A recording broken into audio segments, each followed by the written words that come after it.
Връщаме се в студиото на денят и се връщаме малко назад във времето. На 19 май в Музея на земята и хората се състоя премиерата на една българска книга, която определено ще провокира сетивата и мислите на фентази феновете в България. Става дума за авангардният епос "Възкръстването на крали Марко", който с лекота развежда читателите от дълбините на 14 век до близкото бъдеще през 21. Веси Методиева присъства на премиерата. Вижте какви впечатления събра тя там за книгата и за нейния автор, а веднага след това се връщаме в студиото, където наш гост е писателят Николай Светлев. Питате ли се често къде е човекотворната Шамбала, високотехнологичната барлога и автентичният трети енергиен център? Искате ли да знаете има ли топла връзка между мадам Помпадур, Конфуций, Карл Маркс и цар Соломон? Има отговори. Дава ги книгата "От тайните на тъмното минало и капаните на лудото бъдеще в сагата от 21 век, Възкръсването на крали Марко", както е пълното описателно заглавие на романа. Странно ли ви е всичко чуто до тук? Така е, защото и авторът е такъв. Какъв човек е той? Странен. Така си и мислех, не съм изненадана. Николай можеш да го видиш в няколко ипостаси. Той е известен в риболовните среди като Николай Светлев, доцента, защото е не просто доцент, а професор по риболов. Аз пък си мисля колко обичайно един човек, който е рибар, пък там винаги послъгват за размера и броя на рибите, един такъв човек да пише такива фантазни неща. Това е така, но все пак всеки рибар има чувство за мярка, колкото и необичайно да ви прозвучи това. Понякога той е ограничен от стените на апартамента, който е твърде тесен, за да протегне ръцете си да покаже каква риба е ловил. А понякога просто от чувството за неудобство или чувството за реализъм. Независимо от фантазността на крали Марко, романа смятам, че носи огромно натоварване с реализъм. И едно от основните му достоинства е, че връща самочувствието ни на българите. Николай го познавам от 20 години. Какво си говорите двамата? Двамата си говориме за упадъка на днешната литература, за властването на така наречения вулгарен роман, който взима връх.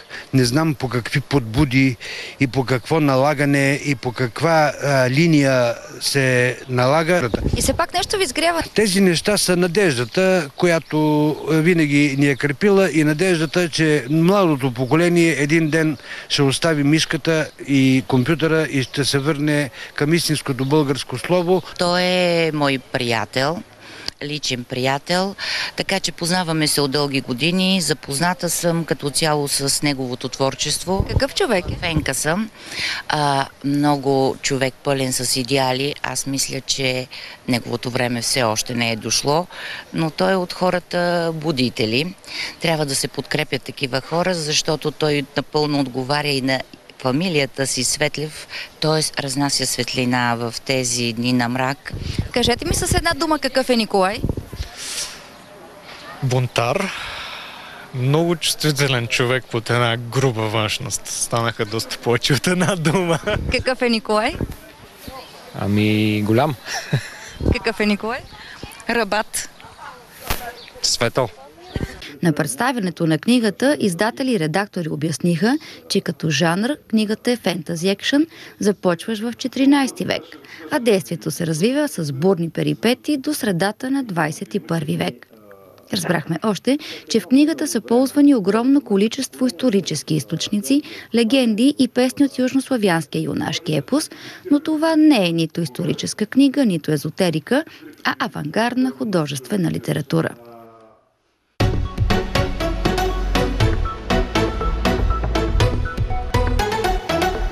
Казваме сега добро утро на писателя Николай Светлев. Добро утро. Добро утро. Изгледахме представянето на книгата, видяхме и чухме мненията на ваши близки, приятели, наричат ви голям и определят книгата като книга, която ще върне самочувствието на българите. Аз не съм малък, действително. Иначе радостното беше, че тази премиера не премина като четене на некролог, а с много настроение. Що се отнася за самочувствието на българите, в книгата аз съм се опитал да го подскажа, че на България е необходим един нов крали Марко. Ние винаги сме се надявали някой да дойде да ни оправи. И поради тази причина има и епоса за Крали Марко, който е вътрешния съюзник. Това не е дядо Иван. На базата на този епос аз съм съставил една фантазна история. Измъквам Крали Марко от 14 век и го докарам в 2050 година. Днес, само извинявай, Стаси, прекъсвам те, но днес имаше в списание тема много интересна препратка и така аналогия между Крали Марко и Бойко Борисов. Неговото евентуално кандидатиране за президентския пост. Мислите ли, че изобщо в съвремието няма да казваме дали Бойко Борисов има Крали Марко? Има такъв образ, който е достоен да бъде възпят и митологизиран? Ами, конкретно за Бойко Борисов, той вече е възпят в книгата към финала и макар и задочно, защото през 2050 година не се знае кой от нас е жив, но там примерно алегорично е показан Бойко Борисов като участник в събитията, примерно с едни атрибути от негова 30-метрова статуя, която е построена в центъра на София на мястото на паметника пред НДК. Няма да разкрием цялата формула. Исках да покана Борисов на премиерата, защото той е включен вътре. Да. Значи тук вашия въпрос е свързан с това нещо. В случая Бойко Борисов се явява вътре в себе си и вън като явление, като някакъв Крали Марко. Но при нас, в нашата действителност, имахме от 20 години насам вече няколко Крали Марковци, да не ги споменавам. Те са се опитали да бъдат Крали Марковци. Да. Идването на царя през 2000-та година не беше същото явление. Да. Значи в литературата тези неща се хващат много интересно. Но някакси опирайки се до действителността, тези Крали Марковски образ се поразваля. Да. А можем ли да търсим връзка между... Определяте книгата като фентази жанр. Можем ли да направим една връзка за това, че самочувствието на българите си остава само в фантастиката? Значи фентазито и фантастиката позволяват да се каже това, което в реалната литература, в фикшн, така наречената, не се казва. Значи тук ние можем в една книга, която е фентази, да си позволим това, което да стигнем до най-дълбоките вътрешни интимни мисли на човека и да ги покажем. Тук в тази книга действително съм се постарал да направя това. А доколко има и придържане към реални исторически факти? Или по-скоро наистина сферата на фантазия? Значи да, съм приучил множество легенди и песни от началото на епоса за Крали Марко и искам да кажа, книгата не е историческа. Там има един парадокс. Историческата личност Крали Марко по същество не е това, което е възпето в епоса. Абсолютно. Той е бил дори васал. Да, той е бил в известен смисъл и национален предател, ако го приемем така. Да. Но, за да възникне епоса за Крали Марко, причината е била, че той е успял да запази своя народ. Ето това ние, ако мога да го направим сега в България, да запазим българите, а не да обезкървяваме страната. Не млади хора като вас да си бият дуспите, извинете за израза, и да заминават някъде там по щатите, Китай. Вашата дъщеря в щатите. Да, моята дъщеря. И фактически, да кажа, щатите. Аз започнах тази книга точно в Съединените американски щати. През 2006 година дъщеря ми се дипломираше и бях 2 месеца там във връзка с тържествата. И като нямаше какво да правя, значи да е интересно е как човек от друга страна може да почне да пише за собствената. Може би някаква носталгия към България? Не съм носталгия. Значи тук след това Крали Марко аз го разпилях по целия свят. Вече със средствата на виртуалната реалност може всичко да се постигне. Хем да се възкреси, хем да тръгне по света. Значи той действието се развива в Монголия, Китай, Гърция, Турция, Македония, България, САЩ. Да, през целия свят. Да. В предишните си романи всъщност сте преседавали художествена визия пък за живота на Свети Иван Рилски. Книгата е известна. Тя спечели през 2000-та година. Аз грешния Иван е книгата. Аз грешния Иван, да. Тя спечели националната награда Булгакон. Искам да кажа, че всичките че отзивите бяха за нея много хубави, тиража е изчерпан. По принцип на всичките ми книги тиража е изчерпан. Но стигаме отново до... Сега сме преди 24 май. До кривата съдба на българската литература. Не става въпрос само за фентазито, в което аз работя. Става въпрос изцяло за положението на хората, които творят. Страшно е положението с авторските права, с издателската дейност, с хонорарите и какво ли не е друго. Издаването на книга е един къртовски труд. Примерно тук, за да напиша и издам тази книга, В общи линии аз трябваше да правя чудеса от храброст. Бях останал безработен 2009, исках да довърша книгата. Пуснах в форумите, интернет форумите, една обява, че правят търг на предишните ми книги, за да мога да финансирам тази. И започнаха да се обаждат хора от цялата страна, помолиха ме да направя сметка. И по тази сметка ми превежда кой по 10, кой по 15, кой по 20 лева, за да мога аз няколко месеца да се издържам. Там с един кремвирче, едно прочесиране. Бях на село, дописах книгата. Оцеляването на творците в днешно време е наистина много трудна задача и оцеляването само с писане.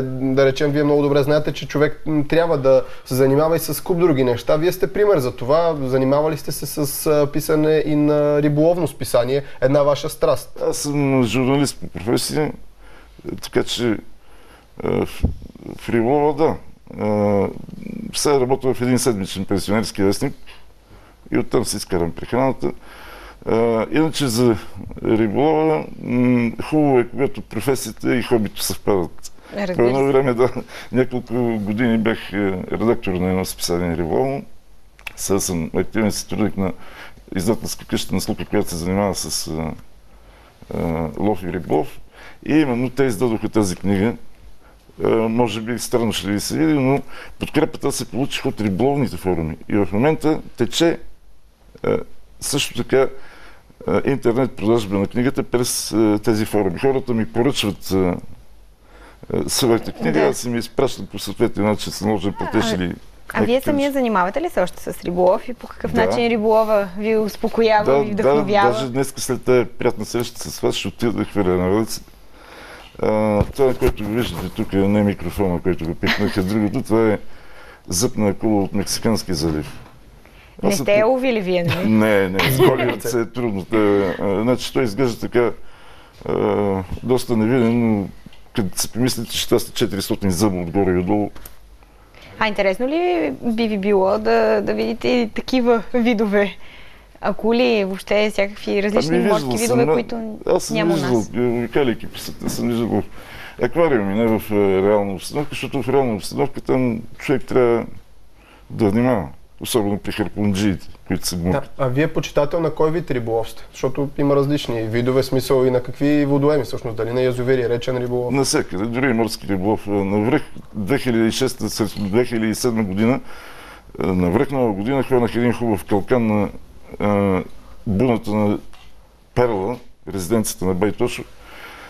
И това беше последният български калкан, защото след това станаха европейски. 2007 влезнахме в...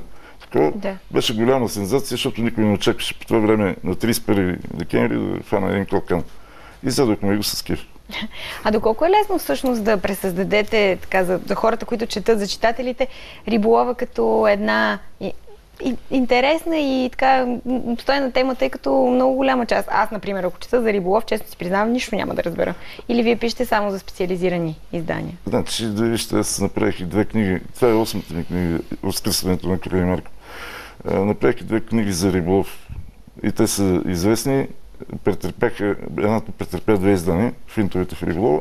Те не са само за специализирани, за хора, които са разбират. Практически наръчник за начинаещи и напреднали, така се казва. Но да се върнем към Крале Марко. Значи на 24-ти, утре фактически на Светлия празник, се открие панаира на книгата. За съжаление, там нашето издателство няма да присъства, но тази книга ще могат зрителите да я намерят на щанда на Инфодар, едно голямо българско издателство, което се занимава с фентази, литература и фантастика, и на някои други места, така че могат да си закупат без да влизат в интернет. А който иска да си вземе лично с автограф от мен, вече ще потърси в интернет моето име и там ще види всички условия, които са. Или може би да ви намери някъде на някои от водемите на България. Там ще е по-трудничко. Добре, само за финал на нашия разговор не остана време, си говорим и за поезията, но няколко думи. Продължавате ли да пишете и поезия? Продължавам да пиша. В края на тази книга на Крале Марко, тя всъщност се базира на една моя поема от 1986 година, която се казва Синдрома, и на финала се разкрива каква е историята.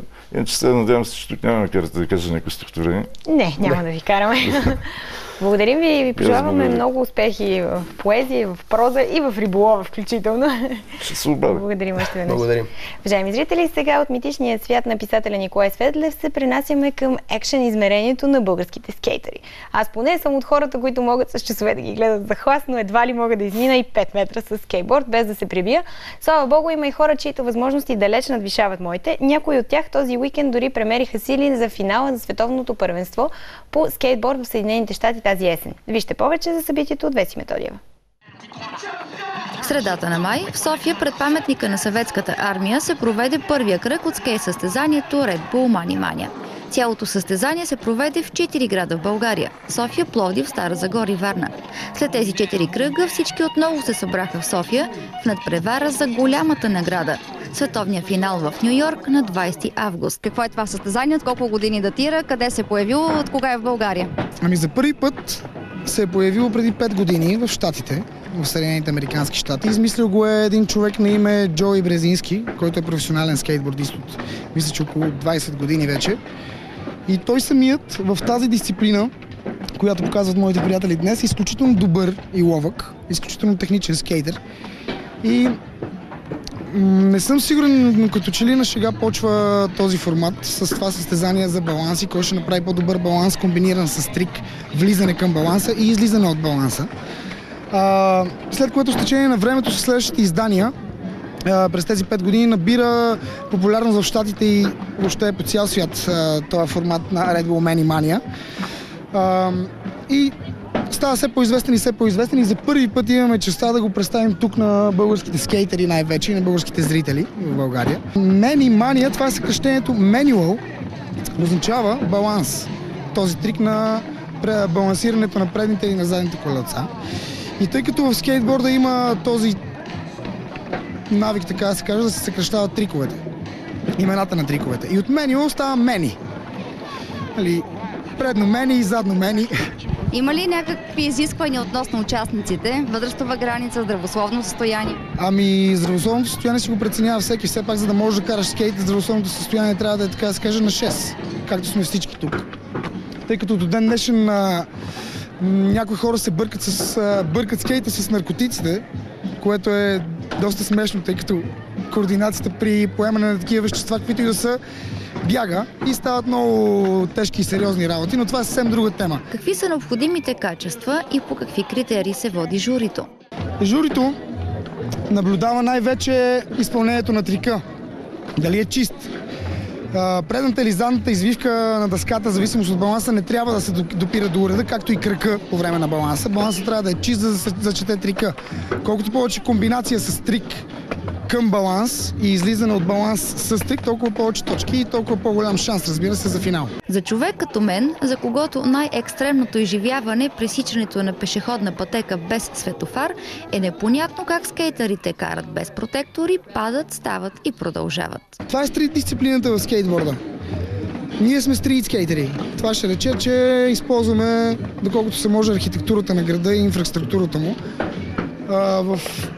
Да речем в едни стълби, тези, които виждате зад мен, или може би някой по-стабилен ред стълби, хората виждат нещо, по което да се изкачат или някакъв вид помагало, а ние там виждаме възможност и потенциал за трикове. Падате, стават и продължават. Ами да, то се свиква с болката и с течение на времето, защото ще се учиш как да падаш. Така че колкото по-безопасно падаш, когато можеш, толкова по-добре. За да бъда обективна, ще добавя, че на терена бе осигурена линейка. Осигурени бяха и допълнителни предметни награди. И така вече знаем и името на състезателя, който ще ни представя на есен в Ню-Йорк. Това е Лозио Димитров, който спечели, разбира се, българското жури и публика. Надяваме се, че това ще се случи и с американското и че ще имаме повод да го поканим при нас. Честито и от мен на Лозио. Уважаеми зрители, ние сменяме сега темпото. Със сигурност Лозио е изживял своите няколко мига на щастие. Както ви казах, сменяме темпото от активните занимания на скейтерите. Се обръщаме към съзерцанието на стилизираните женски тела. Една страхотна тема. Нека да е в една столична галерия. Защо художникът Мирослав Йотов избра да нарече изложбата си няколко минути щастие и каква е неговата лична дефиниция за творческо удовлетворение? Вижте от репортажа на Ралица Аджиларска.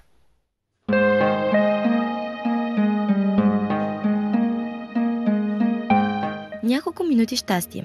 Така се казва изложбата на Мирослав Йотов. Израства в дом на художници, рисува от дете, твори във Варна и идва в София, за да представи таланта си. Неговите картини са изложени единствено в галерията Париж-Москва, която с радост приюти женските силуети, които разпръскват емоцията, светлината, красотата, тъгата, радостта и любовта си направо от платната.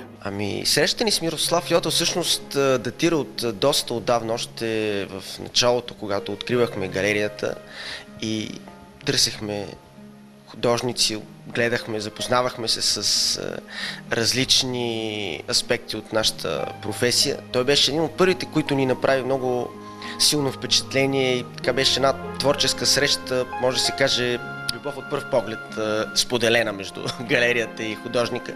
И от много отдавна искаме този проект да го осъществиме. До момента как публиката приема картините му?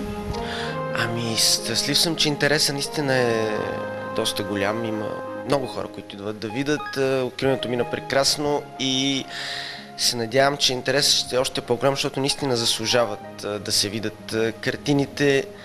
Има много заряд, много енергия в тях и въпреки, че на пръв поглед изглеждат така много реалистично, изпъкват фигурите, но всъщност има много сюрреализъм в сюжетите на картините и всеки може сам да ги третира тези картини, да отиде в нещо много лично свое, да намери във всяка една от тях. И гледайки тези шедьоври, ние намерихме познати мечти, сходни съдби, красиви сюжети и още нещо. Защо няколко минути щастие? Заглавието дойде после, след като направих картините и се опитах да врамча цялата тая идея в някакви думички в едно изречение. То по принцип е невъзможно. Ако тръгнеш да описваш едно чувство, те хората пеят песни, пишат стихотворения, за да опишат любовта, пък ти ако опиташ да опишеш чувството в 15 картини, както е в случая, как да стане? И затова го кръстих няколко минути щастие, защото за мен са важни минутите, в които ми идва идеята, тогава съм щастлив, минутите, в които съм почти завършил конкретната картина и осъзнаването на пътя между тези две точки. И тогава усещаш, че пък уния минути, които не си го осъзнавал, си бил концентриран в цветове, в композиции, в сюжети, в как да го направиш. Тогава също са били минутите щастия, но осъзнаването идва малко късно сякаш. Какво те вдъхновява? Всичко ме вдъхновява. Не мога да кажа нещо конкретно. Ако имате предвид защо има толкова много женски тела, най-вероятно. Женското тяло е за мен изразно средство. Аз искам да разкажа нежни, чисти, вечни, добри разкази и истории. И то в повечето случаи е като инструмент. Но вдъхновението пък може да го намериш от всичко и от всякъде. От хубав ден, от тича песен, от поглед на дете, от жест, от всичко. От всичко може да се вдъхновиш. Искаш ли да си запазиш някои от картините само за тебе? Няма такова нещо и не искам никога да ми се случва такова нещо, защото мен не ме интересува. Аз след като нарисувам, не забравям, аз дори не ги гледам след това. В смисъл това не е от неуважение към картините ми. За мен е по-важен самия процес на рисуването, на пътя. И аз всеки път откривам нови неща, как да подходя по различен начин. И за мен това е важно. Аз ако се влюбя в някои от моите картини, това е все едно съм седнал на лаврите за мен. Все едно съм се възгордял това, което съм направил до тук. Пък на мен най-хубавата ми картина е следващата, и следващата, и следващата. И така към идеалната картина, която по принцип не може да съществува. Всеки ден рисувам по различен начин. Един път рисувам като котянци, друг път рисувам като лъв. Дали ще погледнете тези картини и ще видите, че ги е рисувало котенци или свиреп лъв, това няма как да разберете, докато не ги видите на живо. А това можете да направите до 1 юни. След това Мирослав Йотов се връща в морската ни столица, за да нарисува следващите си шедьоври. Аз му пожелавам да сътвори идеалната картина, в която най-накрая да се влюби, така както е карал стотици други да се влюбят в творчеството му. Дали ви предстои да преживеете минути на щастие с женски тела през днешния ден и как точно да го направите, вижте сега от съветите на звездите. А веднага след това очакваме двама пътешественици на гости в студиото на Денят.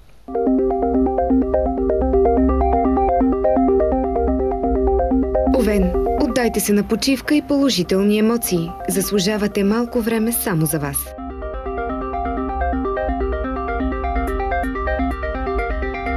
Телец. Днес имате възможност да направите всичко, което ви хрумне. Почивка сте. Насладете й се и бъдете спонтанни.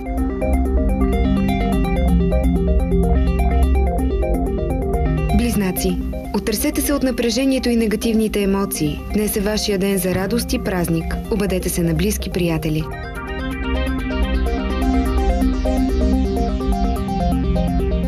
Рак. Разгърнете своята потребност за любов и нежност. Днес звездите са се подредили изцяло във ваша полза. Дързайте! Лъв. Вдишайте и издишвайте. Сами ще се учудите колко приятно за цялостното ви настроение може да бъде това упражнение. Радвайте се на живота!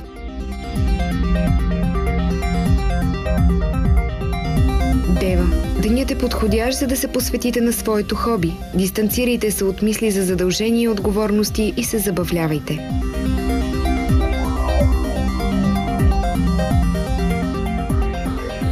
Везни.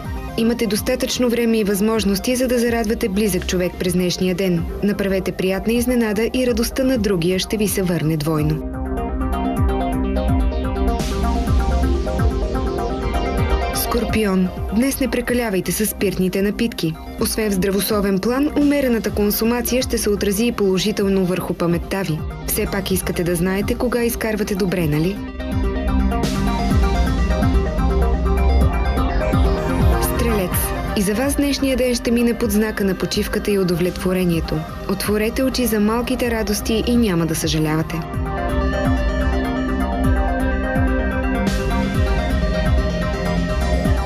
Козирог. Обърнете внимание на половинката си. Интимният партньор също е готов да посвети деня си на вас. Наслаждавайте се на любовта си.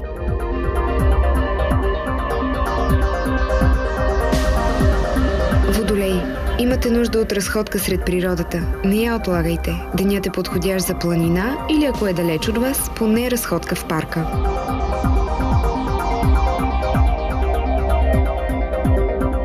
Риби. Оставете тревогите на страна. С притеснение няма да разрешите проблемите. За да подкрепяте хората около вас и вие самите имате нужда от позитивна енергия. Доставете си я.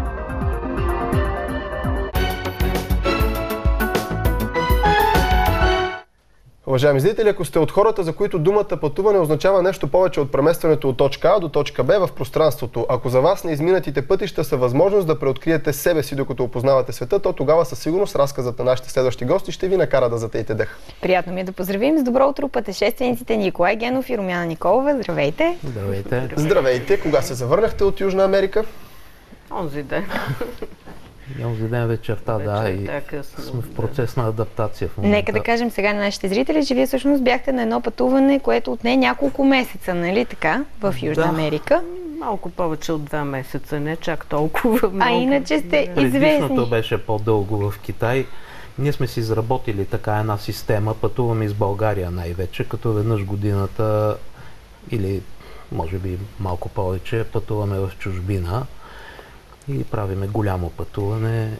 Запечатвате тези пътувания и в книги. Никой не си тръгва от Индия за винаги, 100 дни в Китай, книга за България. Еми да, защото това е една такава затворена самофинансираща се система и с хонорарите да може да пътуваме. Ние нямаме спонсори и пътуванията са изцяло за наша сметка.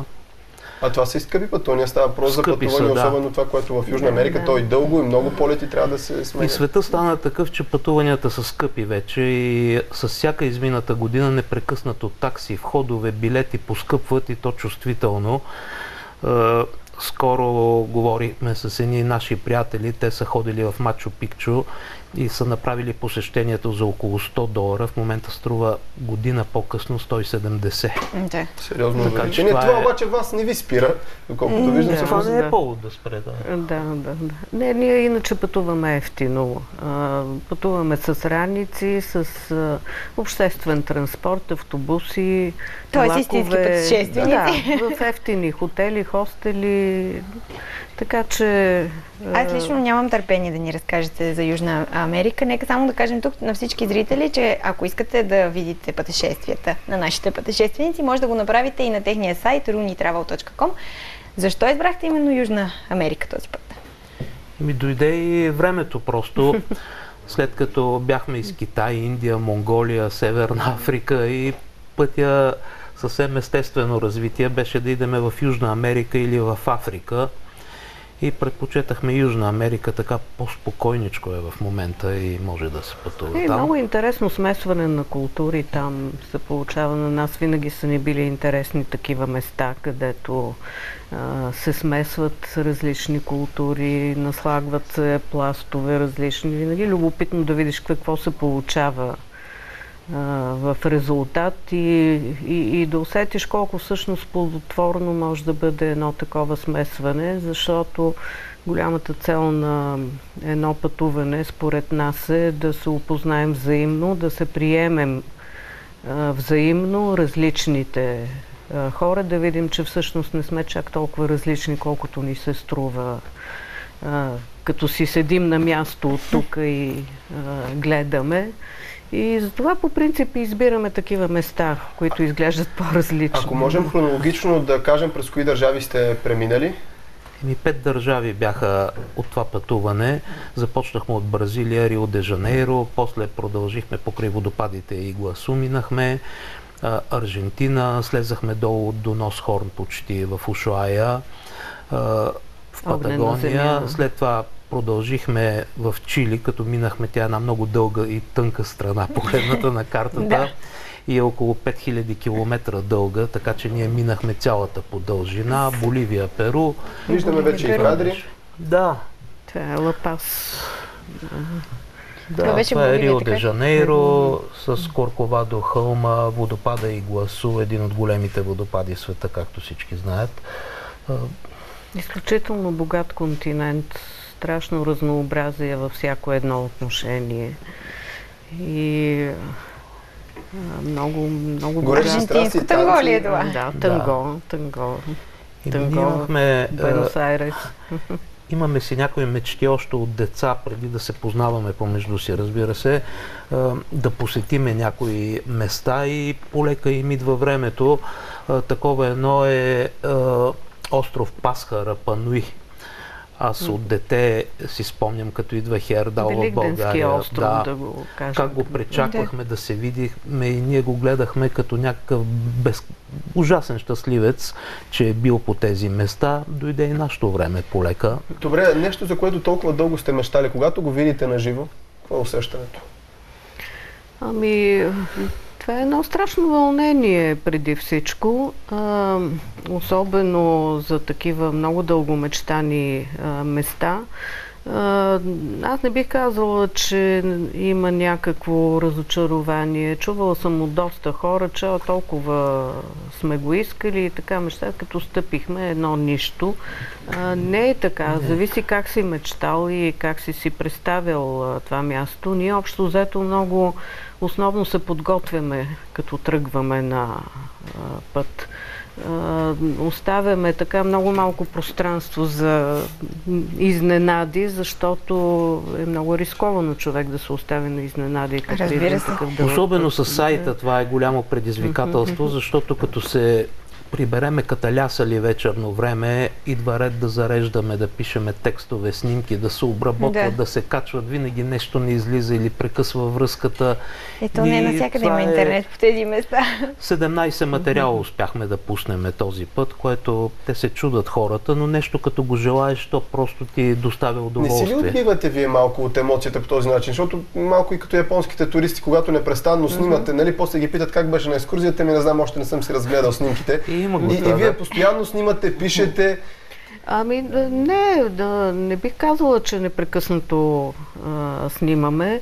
Това писането, дали човек ще запише нещата в един дневник в края на вечерта или направо в компютъра, най-свежи са впечатленията тогава. Човек забравя много неща само след няколко дни. Особено при едно такова много интензивно пътуване, където през 2-3 дни ние сме на различни места. А може ли да ни опишете преживявания, които така доста са ви впечатлили в Южна Америка? Знаем, предполагам, че хората там живеят доста по-различно от нас. Една Бразилия, например, е доста противоречива държава, където има много престъпност. И контрасти. Боливия е държава, където знаем, че Ево Моралес, техният президент, който така е поддръжник на Уго Чавес, как се отразява това на неговия народ. Перу, където пък е Мачу Пикчу. Те са различни страни и това ни създава едни удоволствия непрекъснато да ги откриваме за себе си, макар че няма нищо ново. Като се погледне в една Боливия са ходили хиляди българи, ако не десетки хиляди. Така че ние едва ли ще изненадаме, света стана открит, много достъпен. Но има много интересни места. За мен специално много интересна беше Патагония. И много интересно е това противопоставяне, някакси тези мечтани от нас страни, като ги съпоставяме с България, те са едни пустини. Това се отнася и за почти половината Индия, почти половината Китай, цяла Южна Америка едва ли не, докато България е рай в това отношение. Ние имаме най-хубавия климат и най-добрата природа, така погледнато средно статистически. Най-приятелски настроена към човека природа, докато там са едни сурови земи, особено Патагония, надолу Андите, тия височини, хора живеят над 3800-4000 метра височина. Ние тук не може да си представим какво е много това смешно. Изобщо. Един вятър в Патагония духна и мене с моите над 100 кг ме дигна и ме обърна и си паднах върху главата. И това просто не беше за вярване. И добре, че Руми го видя. И така. Да, има свидетели. А всъщност за толкова малко време, което прекарвате вие в една държава, успявате ли така да се почувствате поне за малко местни, да имате връзка с местните хора? Вижте сега, ние като тръгваме си поставяме първо правиме общо маршрута и примерно ако е в няколко държави, в държавата гледаме 5-6 места или 3 или колкото определиме, които искаме да посетим. И се подготвяме, просто изчитаме литературата, гледаме карти, гледаме снимки, интернет ровиме, така че общо взето да сме подготвили за това, което ще видим. Освен това ние пътуваме, аз ви казах, с обществен транспорт там, непрекъснато сме в някакъв контакт с което повече ви доближава до тях, хора. Да, и това са дълги пътувания, това са по 12 и повече часа, 38 часа, 42 часа имаше пътуване. През цялото това време ти общуваш с тия хора, докато пътуваш, ги виждаш как живеят.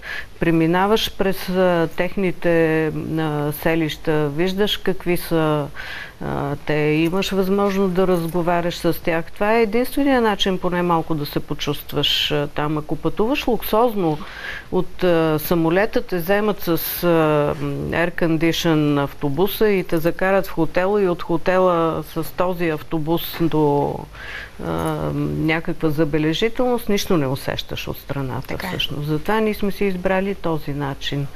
И мога да кажа, че това, което особено силно впечатление ни направи във всичките тези 5 страни, колко са кротки, добри, усмихнати, любезни хората. Ние не чухме някъде 2 души да се скарат, да се повиши тон. И като се върнахте преди 2 дни в България, веднага сигурно още с кацането си казахте, ето вкъщи сме, защото обикновено...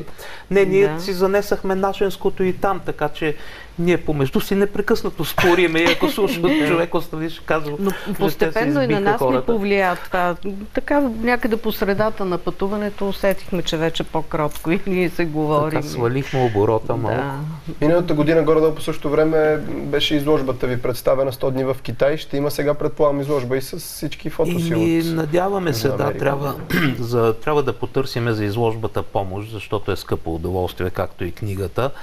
Така че там имаме помощ от издателства, от Фотосинтезис, една организация, която ни помага и помага на много фотографи като нас да си покажат работите.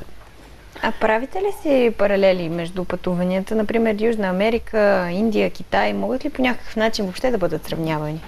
Ами могат, разбира се, нали, навсякъде сме едни и същи хората.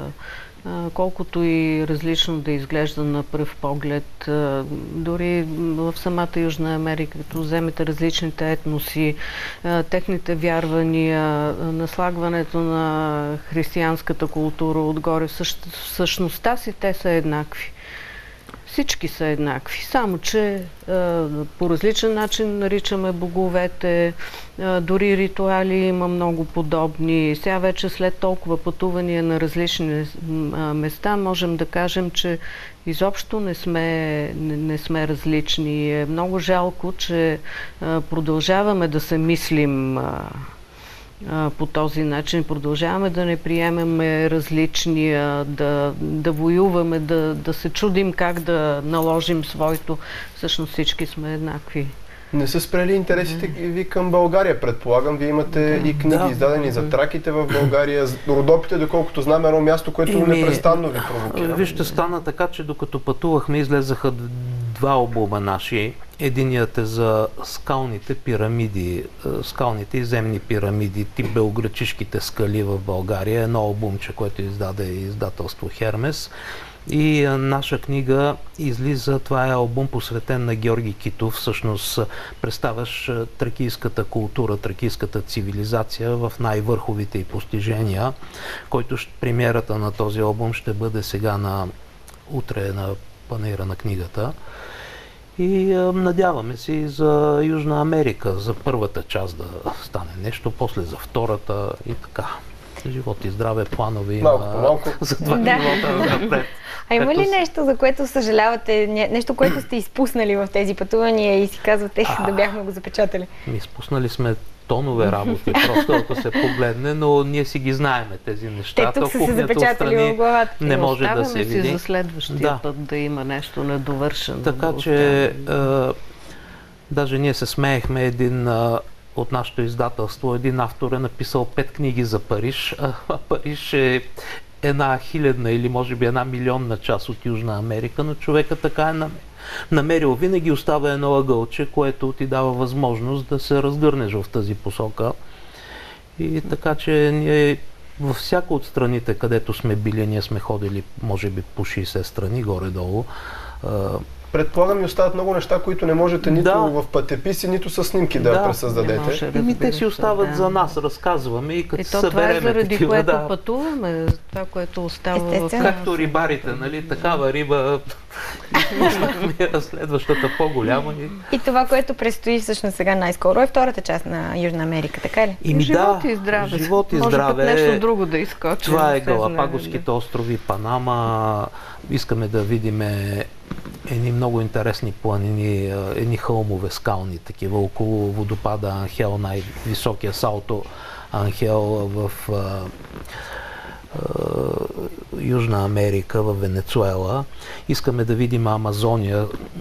Мислехме да надзърнеме там, но оставихме за следващия път да направиме по реката едно голямо спускане от Икитос до Манаус. Това са два големи града, които са позавехнали малко от времето на каучуковия бум.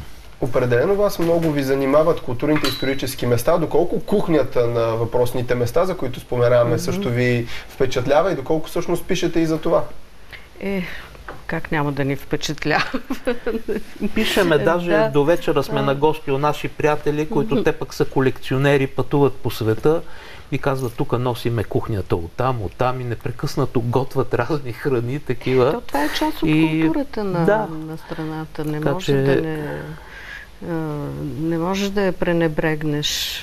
И част от приятните преживявания, когато пътуваш, да се докосваш. Ние много ви благодарим, че ни потопихте в тези приятни преживявания, поне за малко, и за това, че бяхте наши гости. Желаем ви още много такива, много изложби, много пътувания, все с такива хубави емоции. Уважаеми зрители, какво по-хубаво от това да ви пожелавам и на вас в тези празнични почивни дни да попътувате, да се радвате на близките си хора и да бъдете много усмихнати. И разбира се, това, че отново ще бъдем заедно утре и то половин час по-късно ще ви събудим в 7:30, чак до 10.